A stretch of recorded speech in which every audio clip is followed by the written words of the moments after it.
This week, 20 years after the World Trade Center terror attacks on September 11, 2001, we learned of two more victims who were identified, bringing the total now up to 1,647. It's a testament to the painstaking work that's never stopped of analyzing DNA samples, sometimes from tiny remains. New York City's chief medical examiner, Dr. Barbara Sampson, said, 20 years ago, we made a promise to the families of World Trade Center victims to do whatever it takes for as long as it takes to identify their loved ones. With these two new identifications, we continue to fulfill that sacred obligation. Nearly 3,000 people died that dark day in New York, and to date, about 40% of the victims remain unidentified. Joining us to discuss this vital behind-the-scenes work is Mechthild Prince, who was in the thick of it as the Assistant Director of Forensic Biology for New York's Chief Medical Examiner at the time of the attacks. Mechthild, thank you so much for joining us. Thank you, Cindy. I'm happy to be here. So the monumental work that your team started back in 2001 continues until today. I have many questions about that process, but I wonder if you could start off by just taking us back 20 years ago. What do you remember about that day and the days that followed?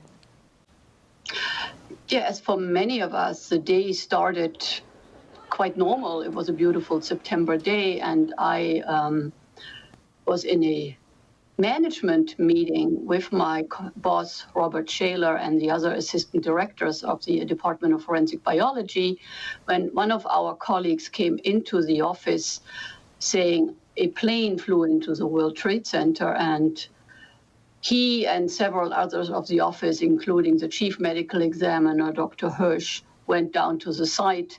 But we just stayed in the room because we knew it would be the office's duty to identify any victims of this horrible terrorist attack. So we basically started planning on what to do.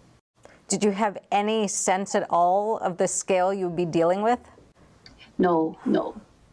I think nobody knew. I do remember hospitals were preparing for lots of injuries, and thankfully, most of the people in the buildings managed to escape, and virtually all of the deceased were unfortunately trapped above the crash site.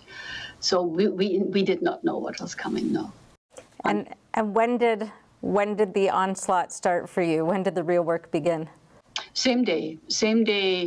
The morgue was open to receive remains, and there was a triage team, fingerprint experts, X-ray experts, forensic dentists, forensic anthropologists, of course the medical examiners, and then a DNA person was down in the morgue to advise on which samples to take for DNA testing from each body part.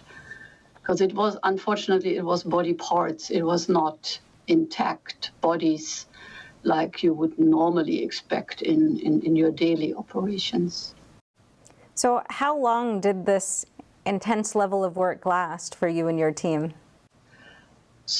The excavation of the site, I think, lasted until May 2002, and our testing lasted until 2005, when we officially decided we've done a lot. We tested every body part at least once, and we would stop the effort until advanced technologies would come along that promised higher success rates. So it was stopped in 2005, but then briefly afterwards it was restarted because additional remains were found on surrounding rooftops, and then a systematic review of every piece, as you already mentioned, is still continuing today.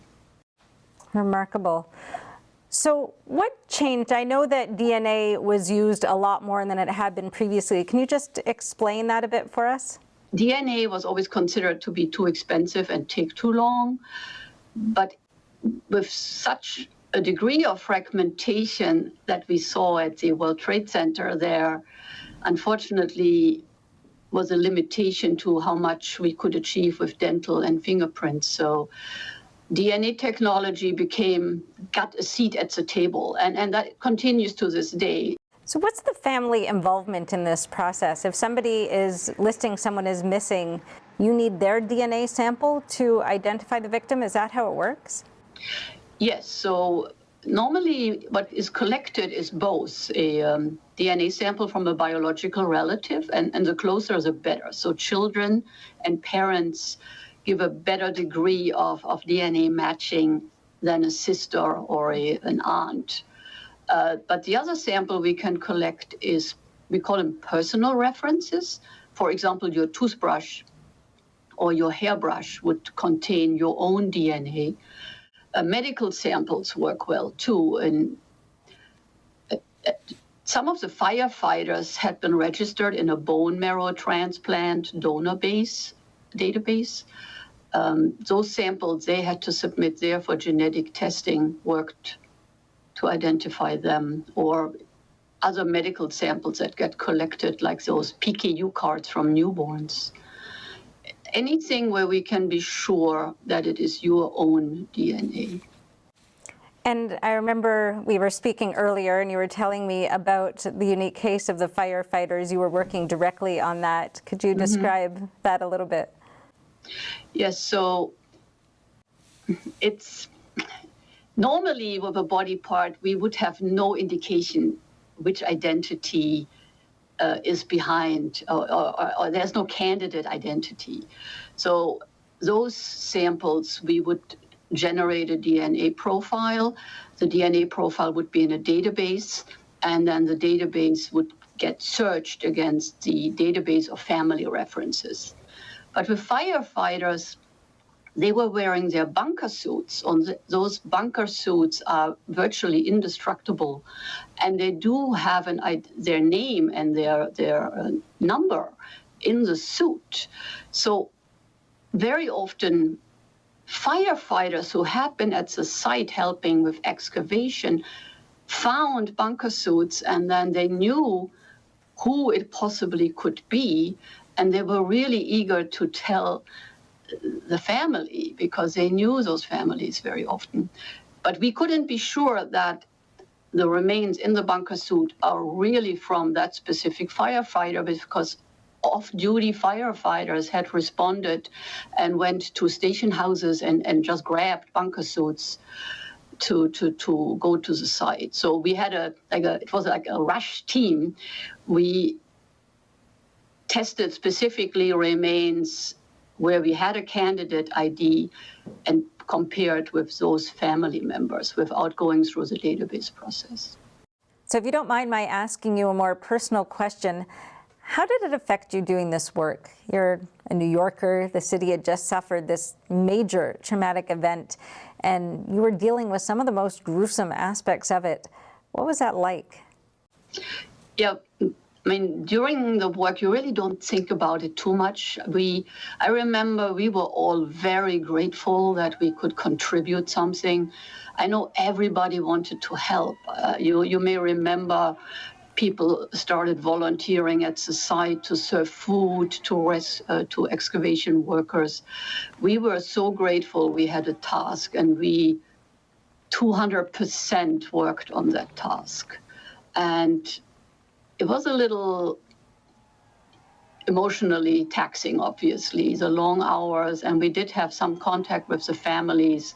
Normally, in a criminal case, you interact more with investigating agencies or maybe the defense attorney, but hardly ever with the victim or the victim family. But here we were giving tours to the families to educate them about the process. They were so eager to learn what was going on and what to expect. All right, well, thank you so much for joining us today. We really appreciate it.